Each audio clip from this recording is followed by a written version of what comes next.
नमस्कार, मैं हूं विद्यासागर। स्वागत है आप सभी का टीएनपी न्यूज में। 26 जनवरी बहुत ही करीब है और 26 जनवरी को लेकर उत्सव की तैयारी चल रही है। पूरे देश भर में इसकी तैयारी जोर शोर से हो रही है। दिल्ली को विशेष तौर पर सजाया और संवारा जा रहा है।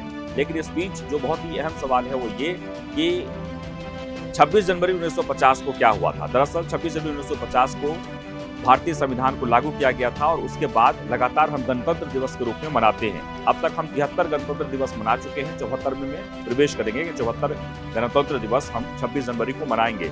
लेकिन संविधान लागू करने से पहले संविधान बनाने की जो प्रक्रिया है वो बहुत ही लंबी है। काफी समय लगा था और सिर्फ समय ही नहीं लगा था बल्कि बहुत सारे रिसर्च किए गए थे। बहुत सारे बड़े बड़े नाम जो उसमें शामिल थे। डॉक्टर राजेंद्र प्रसाद संविधान सभा के अध्यक्ष थे। उससे पहले डॉक्टर सज्जनानंद सिन्हा, जो सबसे पहले जो बैठक हुई थी 9 दिसंबर 1946 को, वो अस्थायी तौर पर अध्यक्ष चुने गए थे। 6 तारीख को इसकी कमेटी बनाई गई थी और कमेटी में जितने जो निर्वाचित सदस्य थे यानी ब्रिटिश भारत के, वो सभी उसमें सदस्य बनाए गए थे। लेकिन एक नाम जो बहुत ही महत्वपूर्ण है, जो संविधान सभा के सलाहकार के तौर पर रहे, वो हैं BN राव साहब। BN राव साहब बहुत ही महत्वपूर्ण व्यक्ति हैं इस संविधान सभा के पूरे प्रोसेस में। दरअसल जो प्रथम जो प्रारूप तैयार किया गया था वो उन्होंने ही तैयार किया था। वो प्रारूप समिति के पहले अध्यक्ष थे। उसके बाद डॉक्टर भीमराव अंबेडकर बने। यानी अलग अलग देशों में जाकर कानून के बारे में समझना, जानकारी इकट्ठा करना और फिर उसे एक मसौदा तैयार करना, ये एक बहुत ही जटिल कार्य था। लेकिन BN राव साहब ने इस कार्य को बहुत ही आसानी से हल करके और प्रथम प्रारूप को उन्होंने तैयार किया। इसके बाद लंबी बहसें चली, कई बैठकें हुई।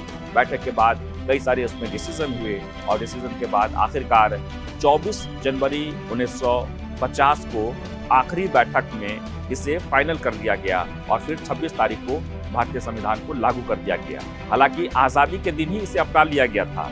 15 अगस्त 1947 को ही भारतीय संविधान जो प्रारूप तैयार किए गए थे उसे अपना लिया गया था। लेकिन पूर्णतः जो लागू की बात है वो 26 जनवरी 1950 को हुआ था।